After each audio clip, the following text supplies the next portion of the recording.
Hey everybody, if you have been sexually immoral, then this video is just for you people. There is hope. Hi, I am Coach Stacy Lynn, and today we are continuing our series in How to Think Like Christ from Colossians chapter 3, verses 1 through 17. Today we're in verse 5, and I want to read this out of the New American Standard Version. It says this: Therefore, consider the members of your earthly body as dead to immorality, impurity, passion, evil desire, and greed, which amounts to idolatry. Okay. So the first thing we're going to do is go back and look at verse 4. It says, When Christ, who is our life, is revealed, then you also will be revealed with him in glory. And then it says, Therefore. Okay. You always got to look at what the therefore is there for. I know, it sounds so basic, but it's true. And it's therefore, because we're going to be revealed with Christ in his glory, therefore, Paul is telling the people in Colossae here to consider the members of their earthly bodies as dead, right? Because he knew that there is a struggle in the flesh. And there is, because we are fleshly people. Hello, people. We're all flesh. You can tear your skin. That's flesh. I mean, it's flesh. Okay, I have my dog here too. He's here. Yeah, I have. This is take 2, by the way, just so you know. So here's the thing, though. This verse is very pivotal. And the reason it's so good to have in here is because when you look at the definitions of these words, it will open your eyes to actually show you what the Lord said not to do. So in this verse, he's saying, consider your bodies dead to these things. And the first thing is immorality. This is actually a word, it's porneia in the Greek. And I'm sure I'm saying it wrong, but if you go to my Substack page, I have the whole thing out there written so you can read it.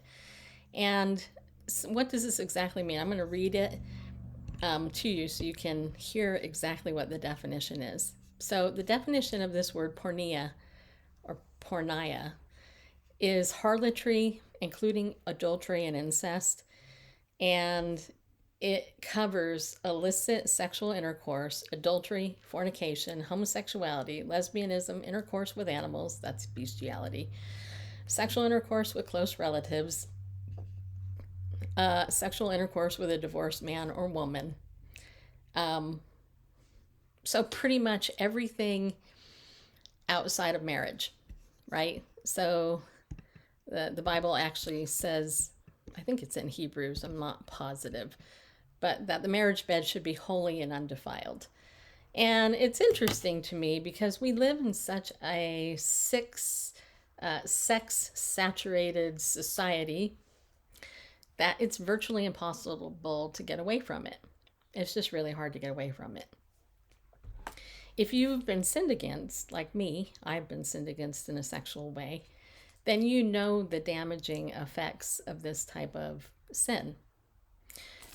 My perpetrator, my abuser, used pornography with me when I was a little kid. And it took forever for that crap to get out of my head, just saying. And yet pornography use among Christian women today and men is super high, as is with pastors. It's research that's been done. So if you are struggling to think like Christ, this could be one reason why. And I'm not here to condemn you. I'm here to encourage you because God has given us his spirit in order to overcome this stuff. But this is a struggle for a lot of people. And so if that's you, I want to encourage you because the Bible, we've already talked about it in this series. You have died. You are hidden with Christ. You will be revealed with him in his future glory. Therefore, put aside these things. Okay? So if you want to think like Christ, you have to put aside these things. And I don't want this video to be super long, so I'm going to encourage you to go over to my Substack page. I'll link it below, and then you can read my whole post. But I just, I have to encourage you because if you were unsaved and you did all these things, this wasn't written to you. This is written to saved people, specifically the ones that Paul was writing in Colossae. I know. Do you want to say hi to everybody? Hi, everybody. My poor dog. He's so old. Anyway, yeah, but here's the thing, there's also hope too. So know that there's hope. And again, if you need help overcoming some of this stuff, or you need a coach to help you align your thinking more like Christ, consider setting up an appointment with me. I would love to talk to you. I have talked to so many people, and what I can tell you is I remember years ago when I worked in a Christian college as a therapist, when I was doing all my training, almost every single Christian college student I worked with had some type of sexual immorality in their background. They were struggling with it, and